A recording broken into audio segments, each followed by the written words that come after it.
બોલીએ રામચંદ્ર ભગવાન કી જય જય. કાકા હું તો નહીં બોલી શકતો પણ તમને બોલવરાય સાસા. હાચું હાચું. આજે આ અજીમણા મુકામ પવિત્ર અને પણસાળી ભૂમિ આ ધરા પર ફતેહસિંહના મુકામે એમની નિર્વાણ તિથિ નિમિત્તે એમના પરિવારે જે હમણાં આગળ વાત થઈ શુભ ઈચ્છા પ્રગટ થઈ.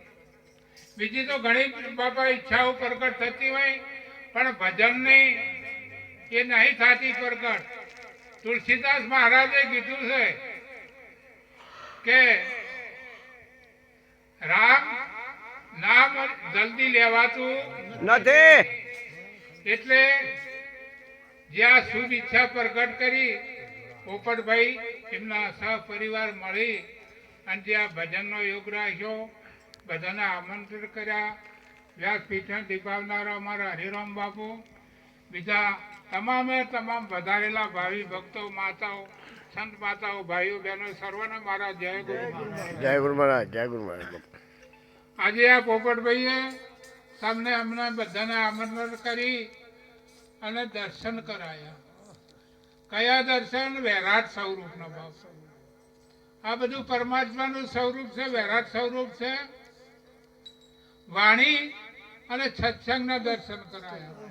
આ સંત મહાપુરુષો જે આગળ વાણી બોલી ગયા, શબ્દે શબ્દે આત્મા જ્ઞાન છે, ગમે તે વાણી બોલ્યા પણ એમાંથી આપણે લક્ષ્ય લેવાનું બાપ. શબ્દે શબ્દે આત્મજ્ઞાન છે તો આપણા લક્ષ્યમાં આવે તો. હાચું હાચું. અને સત્સંગા મહાપુરુષે હમણાં વરસાદ વરસાયો બાપ.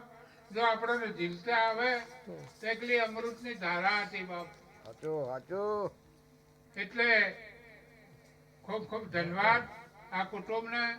ફતેહસિંહ તો એટલા બધા ભજનીક હતા, એટલા બધા ભાવ હતો એમનો. શેત થોડું વાભળવામાં બીજી કોઈ મિસ્ટેક નથી.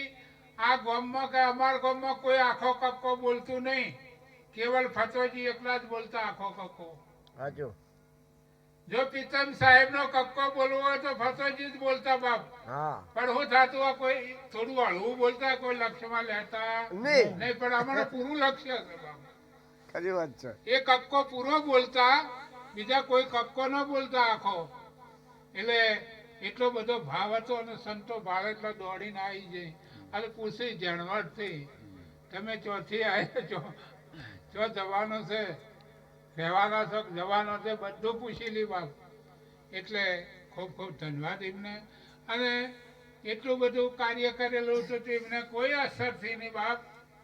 અને ફટ લઈને ગુરુ મહારાજે સૌદેશ બોલાવી લીધા બાપ. એટલે આ પરિવારના ખૂબ ખૂબ ધન્યવાદ. બીજું મહાપુરુષે ગદમાં પદમાં વાણીમાં જે રજૂઆત કરી, શબ્દે શબ્દે આત્મજ્ઞાન છે બાપ. મહાપુરુષે કીધું છે આ ભક્તિની એ ભયની નિવૃત્તિ. ભક્તિ એટલે ભયની નિવૃત્તિ. અનેક પ્રકારના ભયો હોય છે. આ અનેક પ્રકારના ભયોને નાબૂદ કરવું હોય તો ભક્તિ છે બાપ. નરસિંહ મહેતાએ કીધું છે કે એક જ છે આખા વિશ્વમાં, બીજો છે નહીં. અખિલ બ્રહ્માંડમાં તું શ્રી હરિ જુદવા રૂપે આનંદ ભાસે. દેહમાં દેવ તું, તત્વમાં તેજ તું, શૂન્યમાં શબ્દ થયો વેદ વાસે. પવન તું, પાણી તું, ભૂમિ તું, ગુજરા વૃક્ષો થઈ ફૂલી રહ્યો આકાશે. વિધ વિધ રચના કરી અનેક રસ રહેવાને કાજે. શિવ થઈ ગઈ, જીવ થયો. આશે શિવ છો બાપ, પણ એક કર્મના લીધે ન્યાચી ભૂમિકા જીવ દશા આવી ગઈ બાપ. જીવ પણ દાખલ થઈ ગયું, શિવ પણ છૂટી ગયું બાપ. હાચું હાચું. આ જીવ પણ છૂટું પડ્યું છે. એને મેળવવા સંતો રાત દિવસ મહેનત કરે છે કે શિવ પદમાં મેળવવાનું છે. અને શિવ પદમાં કેવળ મનુષ્ય ફરતો ફરતો આવ્યો છે, ફેર મળવાનો નહીં.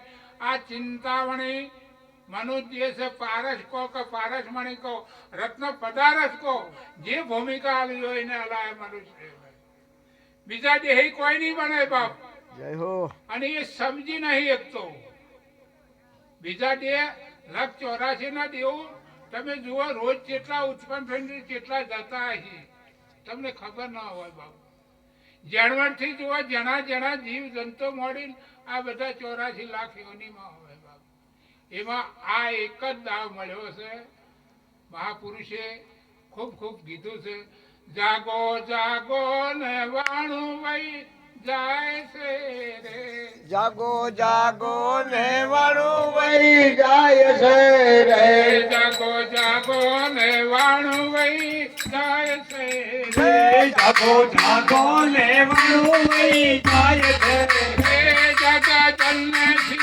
કૃષ્ણ મળી જાય છે રે જાગો જાગો વાણું વઈ જાય છે જગા જન્મે શ્રી કૃષ્ણ મળી જાય છે રે જાગો જાગો ને વાળું વહી જાય છે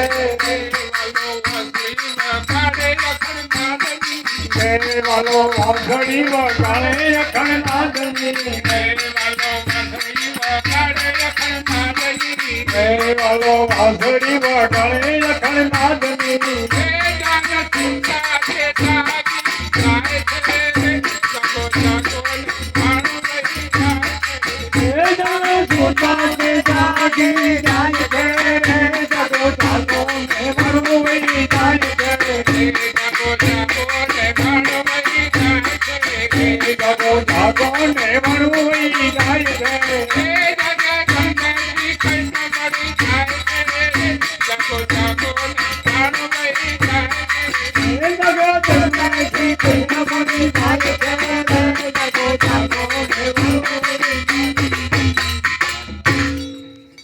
જાગો જાગો ને વાણું વહી જાય.